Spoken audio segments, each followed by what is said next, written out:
ಸ್ನೇಹಿತರೆ ನಮಸ್ಕಾರ. ಈ ದಿನ ನಾನು ಹೆರಳೆಕಾಯಿ ರಸದಲ್ಲಿ ಹೇಗೆ ಗೊಜ್ಜು ಮಾಡೋದು ಅನ್ನೋದನ್ನು ತೋರಿಸ್ತೀನಿ. ಫಸ್ಟ್ ನಾವು ಹೆರಳೆಕಾಯಿನ ಹೆಚ್ಚಿಬಿಟ್ಟು ಅದ್ರದ್ದು ರಸನ ಹಿಂಡ್ಕೊಂಡು ತೆಗೆದಿಟ್ಕೋಬೇಕು. ಆನಂತರ ಬಾಣಲೆಗೆ ಸ್ವಲ್ಪ ಎಣ್ಣೆ ಹಾಕ್ಕೊಂಬಿಟ್ಟು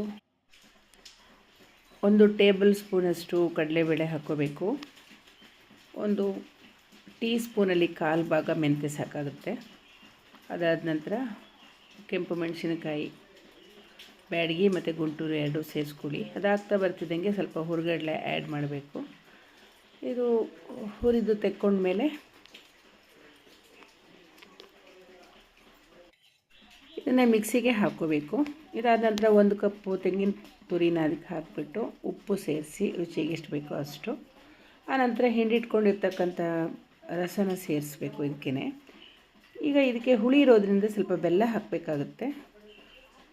ಇದನ್ನು ನೀರು ಹಾಕಿಬಿಟ್ಟು ಚೆನ್ನಾಗಿ ತಿರುಗ್ಕೋಬೇಕು. ತುಂಬ ನುಣ್ಣಗಲ್ದಿದ್ರೂ ಸ್ವಲ್ಪ ಹೀಗೆ ತರಿ ಇರುತ್ತೆ ನೋಡಿ. ಇದಕ್ಕೆ ಒಂದು ಒಗ್ಗರಣೆ ಮಾಡಬೇಕು.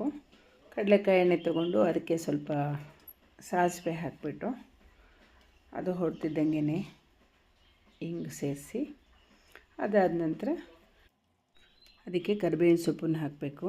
ನೋಡಿ ಈಗ ಒಗ್ಗರಣೆ ರೆಡಿ ಆಯಿತು. ಇದನ್ನು ಗೊಜ್ಜಿಗೆ ಹಾಕಬೇಕು. ಇದನ್ನು ಚಟ್ನಿ ಅಂತನಾದ್ರು ಕರೀರಿ ಅಥವಾ ಹೆರಳೆಕಾಯಿ ಗೊಜ್ಜು ಅಂತಾರು ಕರೀರಿ. ತುಂಬ ರುಚಿಯಾಗಿರುತ್ತೆ ಸ್ನೇಹಿತರೆ. ಮಾಡಿಬಿಟ್ಟು ನನಗೆ ಇದು ಹೇಗಿದೆ ಅಂತ ಹೇಳಿ, ಇದ್ರ ಬಗ್ಗೆ ಲೈಕ್ ಮಾಡಿ ಹಾಗೂ ಕಾಮೆಂಟ್ ಮಾಡಿ, ಮತ್ತು ನನ್ನ ಚಾನಲನ್ನು ಸಬ್ಸ್ಕ್ರೈಬ್ ಮಾಡಿ. ನಮಸ್ಕಾರ.